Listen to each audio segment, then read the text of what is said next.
ministers, kami, yung mga generation namin, yang pa ng konti. Basta, konti lang. Very young.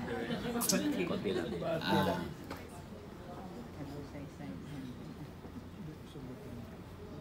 Nung nahati yung organization namin, ako sa hindi pa kasi ako masyadong matanda, Pastor. Yeah. Kasi ilang taon na yun eh. Sabi ko pa, pupunta kaya kami ng langit. Yeah.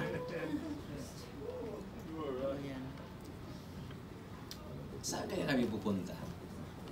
Lalo na yung may mga cases na national, district, maabot na ng Supreme Court, or Wow.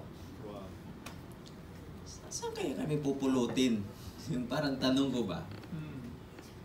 Kasi yung kinagisnan ko na Christian life is yung united, yung parang motivated by unity. Kasi yung mentor ko, Pastor Johnny Galios, our missionary in Japan, Johnny Galios.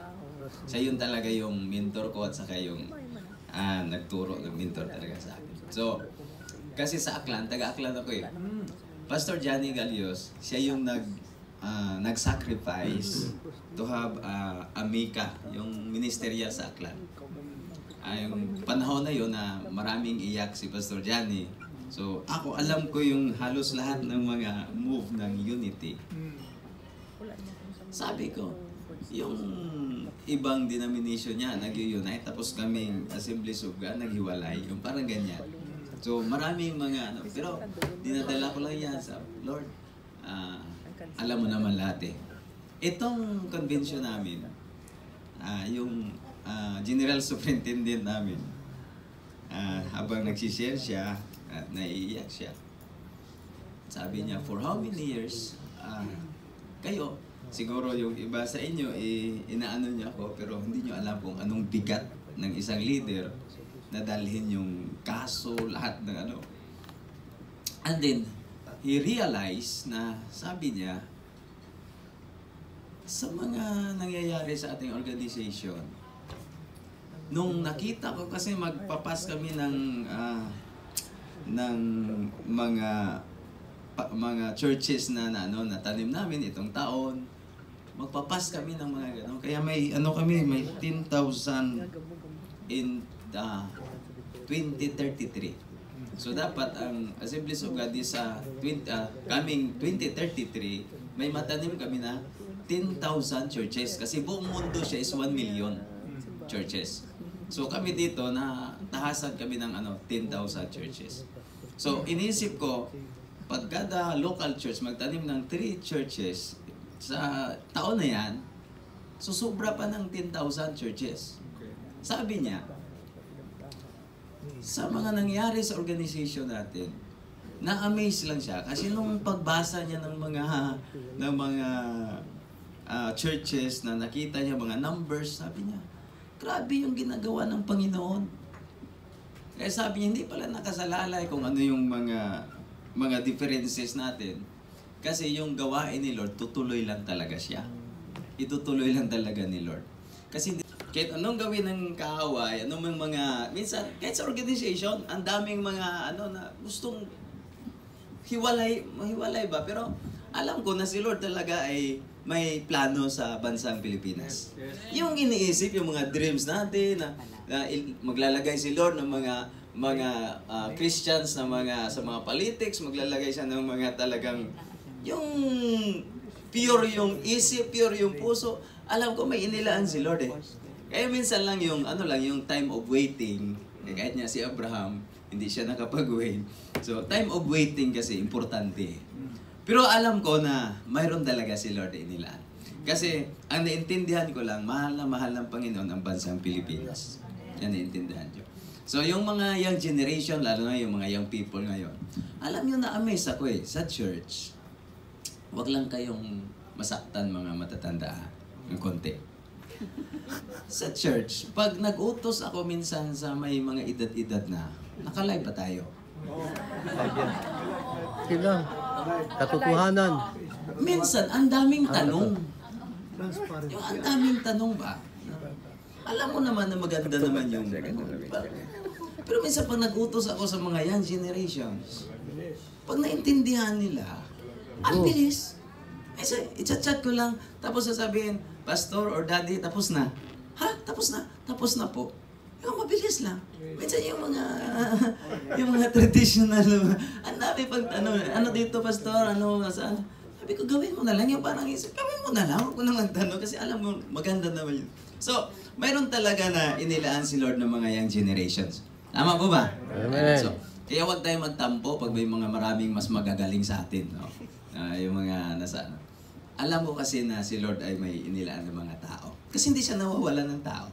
So, marami pong salamat na mga naririnig ko ng mga messages. Alam nyo, pag matatanda kasi, talagang binubuksan ko yung tenga ko pag mga matatanda nila. Kasi, yung experience nila, grabe na yon.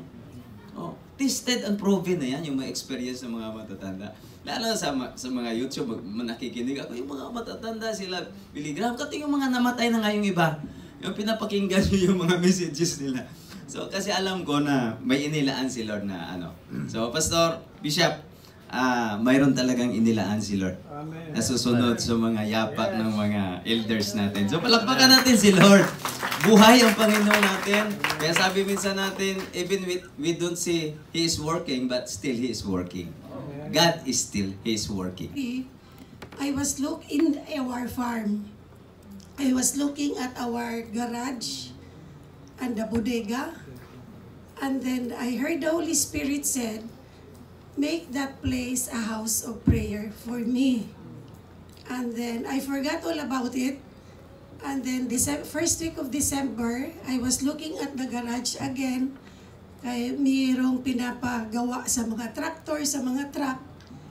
And then I said, Lord, ini-impress sa aking heart na gagawin ko itong house of prayer. Nahiya ako because the Holy Spirit said na sinabihan na kita few months ago. And it brought strong conviction into my heart. That very week, I am so blessed. Meron akong mga 10,000 trees siguro no mahogany trees. So that within the week, nagpaputol ako ng mga 15 trees siguro ng mahogany para ipagawa na. Pina-renovate namin ang garahe. And now we have the house of prayer. I just kept quiet kasi under renovation. By the time na malapit nang matapos, I was able to contact Ann to invite sa ng dedication. And while I was writing sa computer about, para ma-share ko ang testimonies about the birth of the House of Prayer in Escalante, I remember Pastor Lindon. I'm a close friend to them way back many years ago pa. Sabi ko, Lord, the seed has been planted in my heart, pero never it dawned on me about the house of prayer. And the Lord said, when the right time comes, I will make it happen. So now we have Escalante House of Prayer, Escalante, in short, Hope. So we thank you because I thank the Lord because yung obedient heart na gawa ko. And I'm so blessed because we have angels, we have visitation from the Lord Jesus Himself. And thank you for opening our spiritual eyes and spiritual ears to hear more of His instruction. So kung sino man dito na may plano magpagawa ng house of prayer, do not hesitate because provision will follow. Thank you. Ang building ng one house of prayer manifested by the houses of prayer in every town and every city. Brother Boots. Hallelujah. Okay. Yeah. Amen. May buntag. Ako po ang papa ni Brother Lyndon. Kasi po, ang tawag sa akin ni Brother Lyndon, Papa Boots, Papa Boots. Okay. So, nandiyon na yan, Papa Boots. Hallelujah. So that's why we have many children. That's why we are bows and arrows. So, naintindihan namin na yan. But what was in the heart of Brother Lyndon really is to rise up, our island to rise. And not only to rise, but also to rise in the prophetic. And I just understood something yesterday when Brother Dan was sharing that the one that has been purchased by God, Elkanah, purchased by God, destined as a nation, will birth out Hannah intercession. And we've been birthed out and we are in intercession. And I can see now the heart of Lyndon, why he wanted this thing for our island. And because Hannah interceded and interceded, it birthed out prophetic. Samuel. Huh? And we have been as an island, as a region here now, and there are so many prophetic voices rising. Amen. And we need to catch them all together because we need to put them all together. I was just saying to Brother Dan here, the voices will be shared. We have a venue of the prayer gathering, but we want to course it to the IFP, and this is what we hear for our nation. So we have already made some sort of a way of catching this prophetic word. We made a, Brother Lyndon set this up actually, and we said that these are the structures. Okay, what have you heard from the Lord? What is that emotion that you are feeling? What is that scripture that is being brought to your heart? And then we have all these things, and we catch them and put them all into a spreadsheet. Ito na, this is what happened, this is that place, this is that time. And we're putting them all in a scroll, all in a ledger, put them all together so that we will, put them all together and read from it. And that's what we have been done, but konti-konti pa because many of us are still not very confident to bring out the word. So that's why this is the time now. This is our 2024, this is our window. We are to bring out these voices and put them all together, and we hope to put them all in one catch so that we can catch all the voices. So mag-release kami niyan how we are going to catch all those prophetic voices. And we'll bring it together in the nation, for the nation. Nung dumaan si Brother Lyndon, he had a prophetic word for December that there will be an earthquake, and they were praying, and lahat ng mga newscaster went to us and made a series of this. This is what happened, and we mitigated. And true enough, there was an earthquake in Manila on that December night, but it was mitigated ng hina lang because there was prayer moving. So, but here's the thing: we need to put them all together because we need to hear, especially now. Grabe ng move because we are in the last days. We need to hear the instructions from the Lord. So we need to be together with this. So salamat din na we can be. And finally, because the prophetic is rising up, guess what happens? The kingly anointing. The David to conquer the giants. We need to hear what the Lord, and we are raising up the Davids. For the last is, He will restore the fallen tent of David, where we carry the ark, the presence of the Lord, human hands, and the angels working together. So yan po. So we hope that we can encourage all the leaders now to let's capture all these voices, and we will bring it over to IFP, and they will hear them out, and we will bring it together for a nation. So yan ang gusto nila. Praise the Lord. Good morning po sa lahat. Greetings from the Island of Fire. It's not in Foico, Siquijor. When you will go to visit there, it will be called a secured island. Not a Siquijor island, but a secured island. But on the other hand, Siquijor has been called a healing island. One of the greatest results of revival is healing of the land. And the great message that we received yesterday, when we want healing appears in every land, it should be first at the ecclesia. and from the family. So if the father, the mother, the parents, the family will receive healing, and the church, the leaders, will receive healing, then this nation will receive healing as the result of a great revival in the land. Wala nang kural, wala nang mga separations, wala nang mga sakitan, inggitan, kundi lahat ay pagpakumbaba. And that's the great message of love. The great effect of love is not just expressing, oh, love is patient. But the great result of love is nandyan ka sa baba. Para that will be a bosom of everyone. So, hindi lang ko masyadong, parang natuwa lang lahat, no? Na nakita natin kung anong adhikain ng ating pagkakaisa ngayon. Amen. Ang tunay na adhikain ay magkaroon tayo ng pagkakaisa. But out of this, we need to acquire that great power. We have faith, we have hope, but we need love.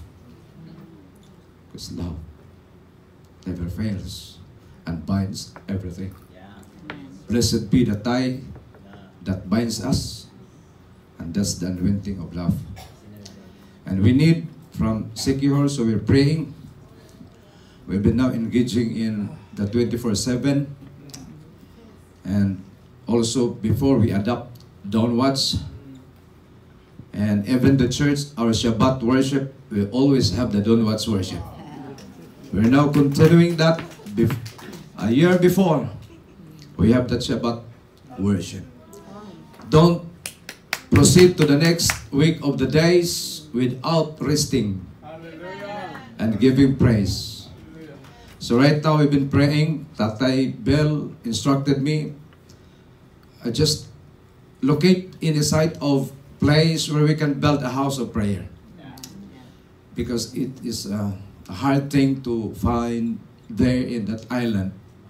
As of now, even you will buy a kamatis, a very little kamatis, you will pay 10 pesos. So, because of those people living there, I've been there without any support. We've been pioneering in that area.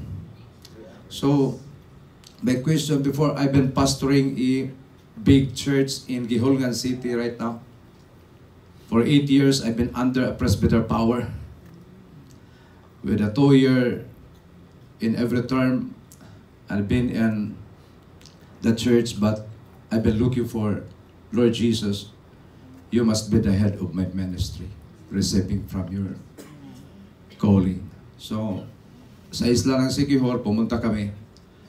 Noong una, naranasan pa namin. Magpe-preach ang isang pastor. Mayroong dadapo sa kanyang bug, like a bug from the coconut, dropping by at their, first, and even during singing and praying, they could not continue because there's some bugs will drop by. And even if you will at far a distance, they will just look at you, and the poison will just flow.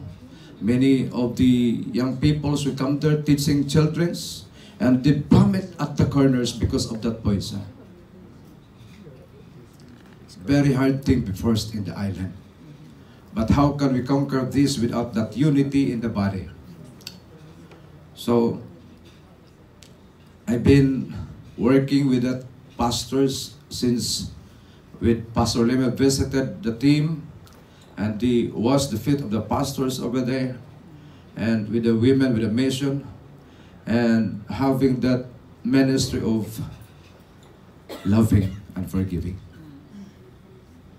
If we want this island administer the power of God's healing, because this island been called not just the island of fire, but when you come there in Siquijor every year, many of the quack doctors will, they call that renew their strength. Every year, there will be a ritual of renewal of their commitments as healers. They will visit in that island. So we, the pastors, will go there because they will consecrate the time during the Good Friday. So at the Maundy Thursday, the pastors will go there and have the Holy Communion. So now they just only sealing the roots of herbals, no performing of powers.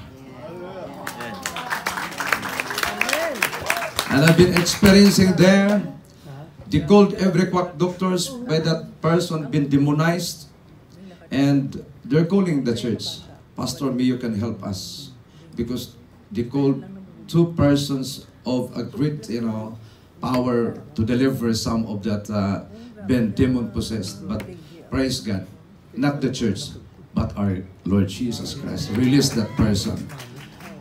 They've been bound by the chain. Even a little lady, the chain will no longer been bound because it will be broken. Very strong, even a little lady. But for that case, we believe that the great power is not by leaning on how the church has been gifted, but by leaning on the presence of the Lord. So for us today, we've been in our time, heart filled with gratitude, together with the tatais of our nation. And I'm thanking that I've been part of the tatay right now. So I have also my burdens of the NIR, because I'm now been engaging also time. I need the prayers, meeting for all the school division superintendents here in Negros Island and even in Negros Occidental. I've been there in San Carlos City last week, meeting the division office, Sir Dines, Dr. Dines. So, as of now, we need to penetrate the young generations. So, praying for this Philippine Values Education Program to be implemented in the schools, because we've been praying that we will not enter into the schools be identified as the church, because they will call us religious and the catechists. But for this mission, we will not be identified as the catechists, but we are now engaging to their academic or their lectures, their modules, because we've been using our modules is been connected and aligned to the matatag na curriculum ng edukasyon ng ating Pilipinas. So, at about also the secondary levels, we've been using that modules of MELC system, MELC, the most essential learning competency, aligned into their modules. And I've been teaching in the EP and ESP, Edukasyon sa Pagpakatao, using that 1 hour inside the school, teaching about values education. So I've been also encouraging everyone, if you are available right now, I've been running yesterday about visiting about the provincial level and the city level in this Negros Oriental. And next week I will going to visit Tanhay and Bais, Gihulngan and Canlaon City, and even preparing for Pastor Rooney in Victorias and the Pontevedra and the Bago City.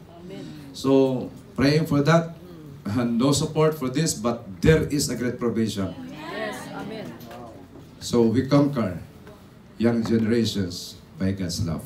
So that's all.